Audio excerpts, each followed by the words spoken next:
Thanks for checking out Stormin Norman's YouTube videos. Check it out, dude. Hey, how you doing today? My name's Stormin Norman, and I want to welcome you to my 10th video installment on Learn to Paintball. I'm out here again on my property out on Souk Highway in beautiful Vancouver Island, BC.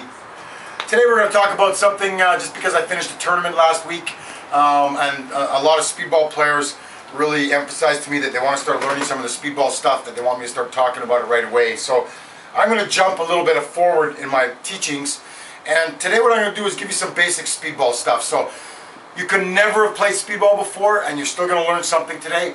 If you're a team that's in what we call Division 4, Division 3, Division 2, Division 1, and X-Ball. These are our divisions. Of course, 4 being the earliest division. This will be teams that maybe you haven't even played Speedball ever before. Maybe this is your very first event. Definitely go in Div 4.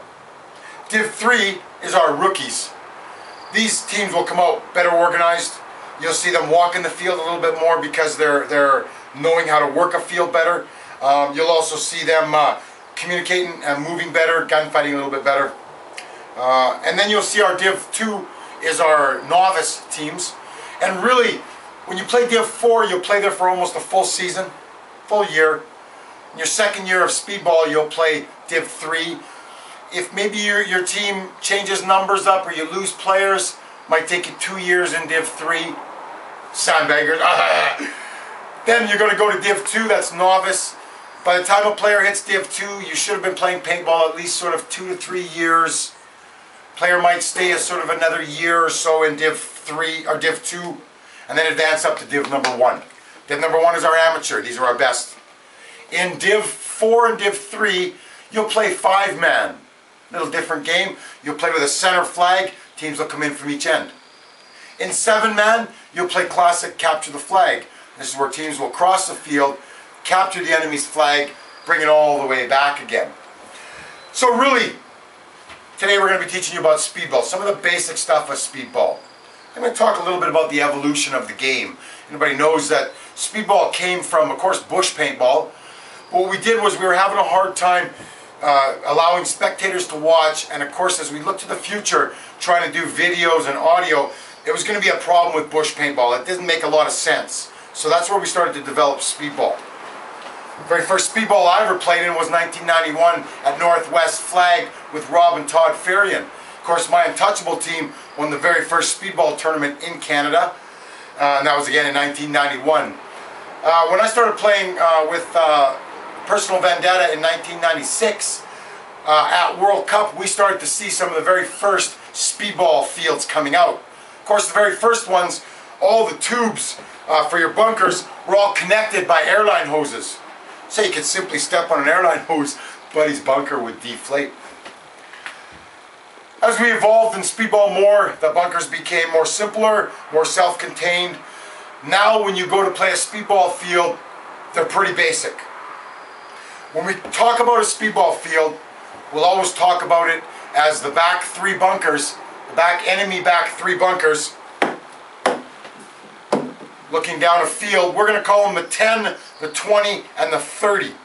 10 is always a back corner bunker. 30 is always a back right corner bunker. 20 is always referred to as the house. This is often where when teams start the game, they'll start right by the house.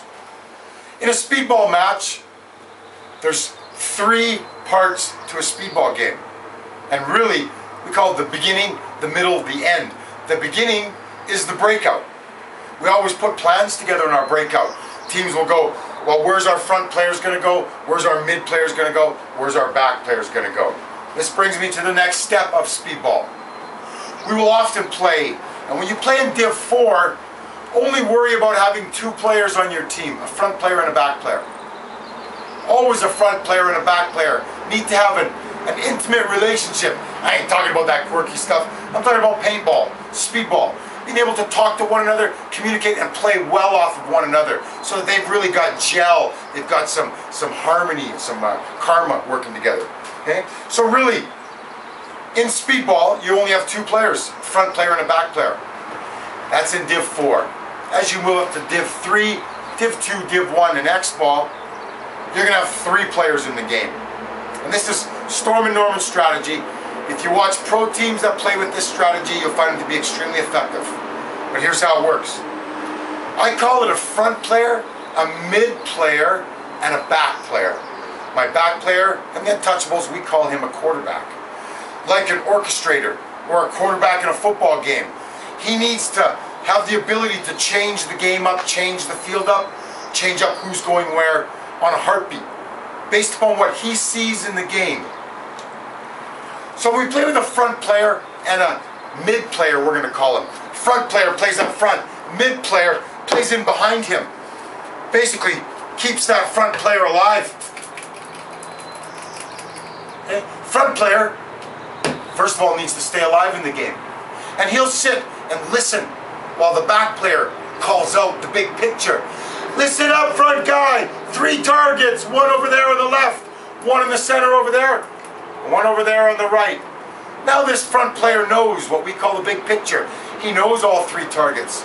He needs to now start assessing what target's going to be easier for him to fight with. Is he going to fight off here on the right? Or is he going to go over here and shoot off the left? Often the back player will set the front player up.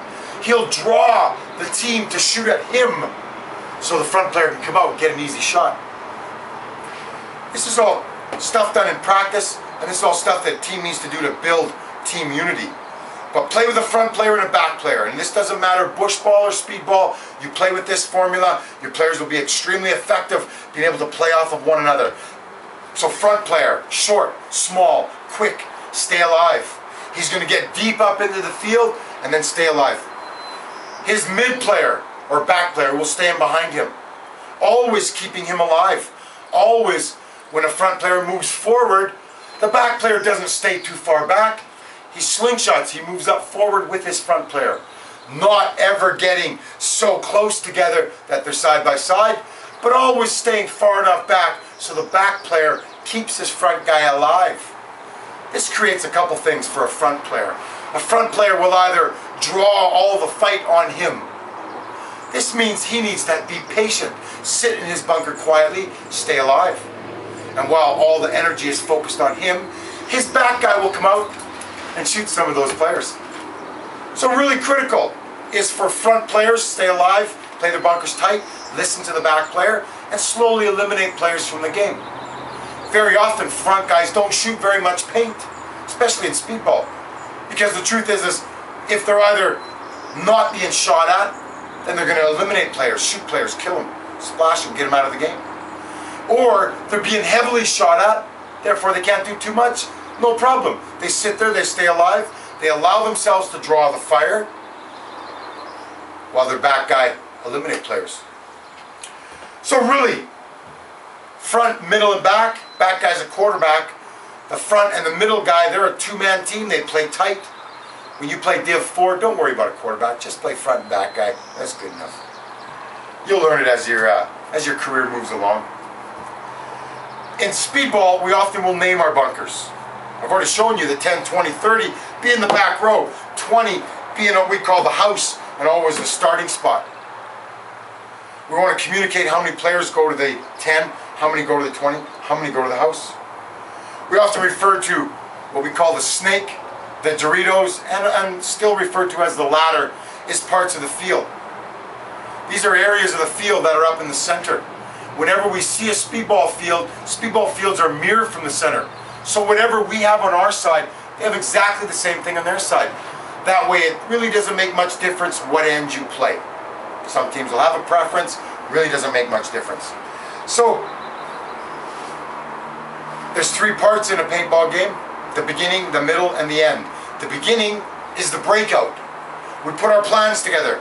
We plan which front players are going to break out to either the Dorito on one side, or maybe the snake on the other side.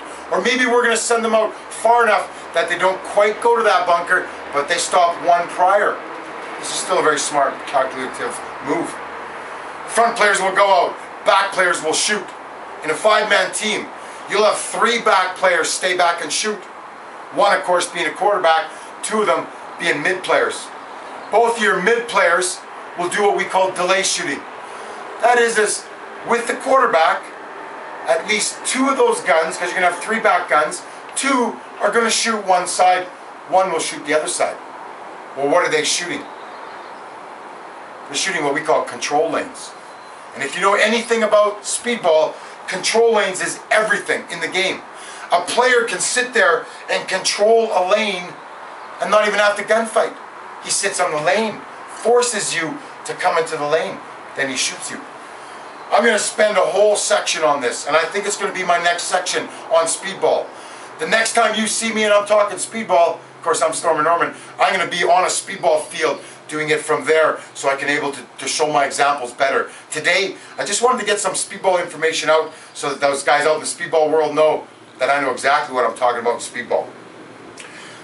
Again, in Div 4 and Div 3, you'll play 5-man. In Div 2 and 1 in X-Ball, you play 7-man. So you need to get your teams accordingly. You need to have extra staff that work in your camps, helping getting your gear and equipment together, and then watching your schedules and keeping you on time. I want to thank you today for coming out and checking out Stormin Norman's Speedball videos. I just want to recap for you. First thing in Speedball, you always want to stay alive.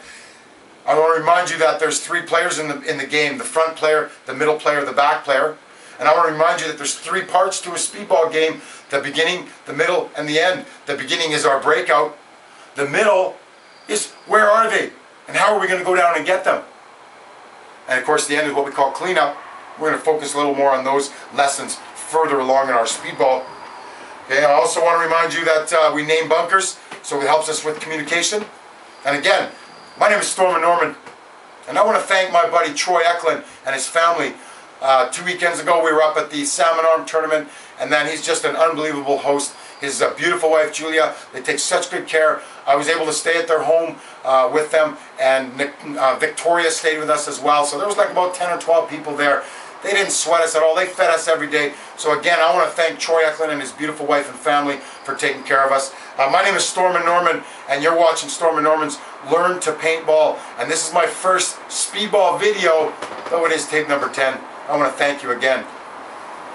Stormin out.